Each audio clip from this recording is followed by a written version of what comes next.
नमस्कार साथियों। आज हम हमारे देश में स्थित 12 ज्योतिर्लिंगों के बारे में चर्चा करेंगे, जिनकी भौगोलिक स्थिति आप हमारे मानचित्र पर देख पाएंगे। जैसा कि आप देख पा रहे हैं, भौगोलिक स्थिति हमारे इन 12 ज्योतिर्लिंगों की ये क्रमशः सोमनाथ, महाकालेश्वर, ओंकारेश्वर, मल्लिकार्जुन, वैजनाथ, केदारनाथ, नागेश्वर, त्र्यंबकेश्वर, भीमाशंकर, रामेश्वर, कृष्णेश्वर और काशी विश्वनाथ हैं। अगर इन सभी को भारत के मानचित्र पर एक पंक्ति में मिलाया जाए तो ये शंख के समान आकृति प्राप्त करते हैं, जिसे आप देख पा रहे हैं। इनमें सबसे प्रथम ज्योतिर्लिंग, जिसे पूरे विश्व का पहला ज्योतिर्लिंग कहा जाता है, वो है सोमनाथ। सोमनाथ ज्योतिर्लिंग, जिस पर महमूद गजनवी ने कई आक्रमण किए। सोमनाथ ज्योतिर्लिंग भारत का ही नहीं अपितु पूरे विश्व का पहला ज्योतिर्लिंग है। यह मंदिर गुजरात राज्य के सौराष्ट्र क्षेत्र में स्थित है। शिव पुराण के अनुसार जब चंद्रमा को दक्ष प्रजापति ने क्षय रोग होने का श्राप दिया था, तब चंद्रमा ने इसी स्थान पर तप कर इस श्राप से मुक्ति पाई थी। ऐसा भी कहा जाता है कि इस शिवलिंग की स्थापना स्वयं चंद्रदेव ने की थी। विदेशी आक्रमणों के कारण यह 17 बार नष्ट हो चुका है। हर बार यह बिगड़ता और बनता है। दूसरा ज्योतिर्लिंग जिसके बारे में हम बात करेंगे वो है मल्लिकार्जुन। आंध्र प्रदेश में कृष्णा नदी के तट पर श्रीशैल नाम के पर्वत पर स्थित है। इस मंदिर का महत्व भगवान शिव के कैलाश पर्वत के समान कहा गया है। अनेक धार्मिक शास्त्र इसके धार्मिक और पौराणिक महत्व की व्याख्या करते हैं। कहते हैं कि इस ज्योतिर्लिंग के दर्शन करने मात्र से ही व्यक्ति को उसके सभी पापों से मुक्ति मिल जाती है। एक पौराणिक कथा के अनुसार जहाँ पर यह ज्योतिर्लिंग है, उस पर्वत पर आकर शिव जी का पूजन करने से व्यक्ति को अश्वमेध यज्ञ के समान पुण्य फल प्राप्त होते हैं। तीसरा ज्योतिर्लिंग जिसके बारे में हम बात करेंगे वो है महाकालेश्वर। मध्य प्रदेश की धार्मिक राजधानी कही जाने वाली उज्जैनी नगरी में स्थित महाकालेश्वर सबसे ज़्यादा प्रसिद्ध ज्योतिर्लिंगों में से एक है। इस ज्योतिर्लिंग की विशेषता है कि यह एकमात्र दक्षिणमुखी ज्योतिर्लिंग है। यहाँ प्रतिदिन सुबह की जाने वाली भस्म आरती विश्व भर में प्रसिद्ध है। महाकालेश्वर की पूजा विशेष रूप से आयु वृद्धि और आयु पर आए हुए संकट को टालने के लिए और अकाल मृत्यु को टालने के लिए की जाती है। उज्जैनवासी मानते हैं कि भगवान महाकालेश्वर ही उनके राजा हैं और वे ही उज्जैन की रक्षा करते हैं। चौथा ज्योतिर्लिंग जिसके बारे में हम बात करेंगे वो है ओंकारेश्वर। मध्य प्रदेश के पास ही मध्य प्रदेश के अंदर इंदौर शहर के समीप स्थित ओंकारेश्वर ज्योतिर्लिंग अपने विशेष महत्व के लिए जाना जाता है। जिस स्थान पर यह ज्योतिर्लिंग स्थित है, उस स्थान पर नर्मदा नदी बहती है और पहाड़ी के चारों ओर नदी बहने से यहाँ ओम का आकार बनता है। ओम शब्द की उत्पत्ति ब्रह्मा के मुख से हुई है। इसीलिए किसी भी धार्मिक शास्त्र या वेदों का पाठ ओम के साथ ही शुरू किया जाता है। यह ज्योतिर्लिंग ओंकार अर्थात ओम का आकार लिए हुए है, इस कारण इसे ओंकारेश्वर कहा जाता है। अगला ज्योतिर्लिंग जिसकी हम बात करेंगे वो है केदारनाथ। आज हमारे मध्य में सबसे ज़्यादा प्रचलित जो धाम बना हुआ है वह है केदारनाथ। जैसा हम सभी जानते हैं, केदारनाथ ज्योतिर्लिंग उत्तराखंड में स्थित है। बाबा केदारनाथ का मंदिर बद्रीनाथ के मार्ग में स्थित है। केदारनाथ समुद्र तल से लगभग 3584 मीटर की ऊंचाई पर स्थित है। केदारनाथ का वर्णन स्कंद पुराण एवं शिव पुराण में भी मिलता है। यह तीर्थ भगवान शिव को अत्यंत प्रिय है।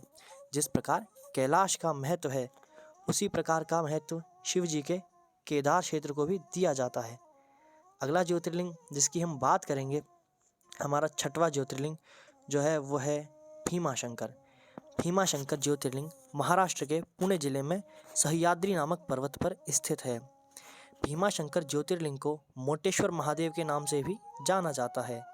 इस मंदिर के विषय में मान्यता है कि जो भक्त श्रद्धा से इस मंदिर के प्रतिदिन सुबह सूर्य निकलने से बाद दर्शन करता है, उसके 7 जन्मों के पाप दूर हो जाते हैं तथा उसके लिए स्वर्ग के सभी मार्ग खुल जाते हैं। अगला ज्योतिर्लिंग जिसकी हम बात करेंगे, हमारा 7वां ज्योतिर्लिंग, वह है काशी विश्वनाथ। विश्वनाथ ज्योतिर्लिंग मध्य प्रदेश के काशी नामक स्थान पर स्थित है। काशी सभी धर्म स्थलों में सबसे अधिक महत्व रखती है, इसलिए सभी धर्म स्थलों में काशी का अत्यधिक महत्व है। इस स्थान की मान्यता है कि प्रलय आने के बाद भी यह स्थान बना रहेगा। इसकी रक्षा के लिए भगवान शिव इसे अपने त्रिशूल पर धारण करेंगे और प्रलय के टल जाने पर काशी को उसके स्थान पर पुनः रख देंगे। यह उत्तर प्रदेश राज्य में स्थित है और जैसा कि अभी यह राजनीतिक रूप से भी चर्चा का बहुत तगड़ा विषय बना हुआ है काशी विश्वनाथ कॉरिडोर को लेकर। अगला ज्योतिर्लिंग जिसकी हम बात करेंगे, हमारा 8वां ज्योतिर्लिंग, वह है त्र्यंबकेश्वर। त्र्यंबकेश्वर का अर्थ होता है 3 मुख वाले ईश्वर, यानी शिव जी के 3 मुख वाले रूप की आराधना यहाँ की जाती है। यह ज्योतिर्लिंग गोदावरी नदी के करीब महाराष्ट्र राज्य के नासिक जिले में स्थित है। इस ज्योतिर्लिंग के सबसे अधिक निकट ब्रह्मगिरी नाम का पर्वत है। इस पर्वत से गोदावरी नदी शुरू होती है। भगवान शिव का एक नाम त्र्यंबकेश्वर भी है। कहा जाता है कि भगवान शिव को गौतम ऋषि और गोदावरी नदी के आग्रह पर यहाँ ज्योतिर्लिंग के रूप में रहना पड़ा था। अपना अगला ज्योतिर्लिंग, 9वां ज्योतिर्लिंग, जो है वैद्यनाथ। श्री वैद्यनाथ शिवलिंग का समस्त ज्योतिर्लिंगों की गणना में 9वां स्थान बताया गया है। भगवान श्री वैद्यनाथ ज्योतिर्लिंग का मंदिर जिस स्थान पर अवस्थित है उसे वैद्यनाथ धाम कहा जाता है। यह स्थान झारखंड प्रांत के पूर्व में बिहार प्रांत के संथाल परगना के दुमका नामक जनपद में पड़ता है।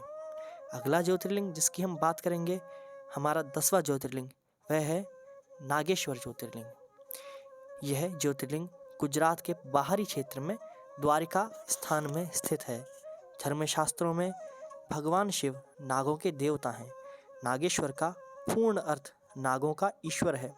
भगवान शिव का एक अन्य नाम नागेश्वर भी है। द्वारिकापुरी से भी नागेश्वर ज्योतिर्लिंग की दूरी 17 मील की है। इस ज्योतिर्लिंग की महिमा में कहा गया है कि जो व्यक्ति पूर्ण श्रद्धा और विश्वास के साथ यहाँ दर्शनों के लिए आता है उसकी सभी मनोकामनाएं प्रभु श्री महादेव पूर्ण करते हैं। हमारा अगला ज्योतिर्लिंग रामेश्वरम ज्योतिर्लिंग है।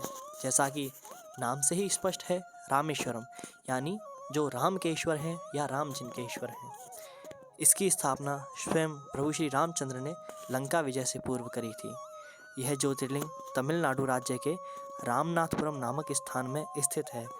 भगवान शिव के 12 ज्योतिर्लिंगों में से एक होने के साथ साथ यह स्थान हिंदुओं के 4 धामों में से भी एक है। इस ज्योतिर्लिंग के विषय में यह मान्यता है कि जैसा कि आपको पहले बताया कि इसकी स्थापना भगवान श्री राम ने की थी। भगवान राम के द्वारा स्थापित होने के कारण ही इस ज्योतिर्लिंग को भगवान राम का नाम रामेश्वरम दिया गया। हमारे अगले और अंतिम ज्योतिर्लिंग की बात अब हम करेंगे, हमारा 12वां ज्योतिर्लिंग, जो है कृष्णेश्वर या घुष्मेश्वर। कृष्णेश्वर महादेव का प्रसिद्ध मंदिर महाराष्ट्र के संभाजी नगर के समीप दौलताबाद के पास स्थित है। इसे कृष्णेश्वर या घुष्मेश्वर के नाम से भी जाना जाता है। दूर दूर के लोग यहाँ दर्शन के लिए आते हैं और आत्मिक शांति प्राप्त करते हैं। भगवान शिव के 12 ज्योतिर्लिंगों में से यह अंतिम ज्योतिर्लिंग है। बौद्ध भिक्षुओं द्वारा निर्मित एलोरा की प्रसिद्ध गुफाएं इसी मंदिर के समीप स्थित हैं।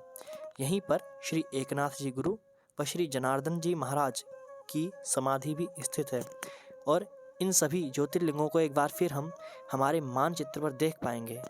अगर आपको यह वीडियो अच्छा लगा हो तो कृपया वीडियो को ज़्यादा से ज़्यादा लाइक करें, चैनल को शेयर, सब्सक्राइब एवं ज़्यादा से ज़्यादा कमेंट करें, बेल आइकन को प्रेस करें ताकि हमारे आगे आने वाले वीडियो आपको प्राप्त होते रहें।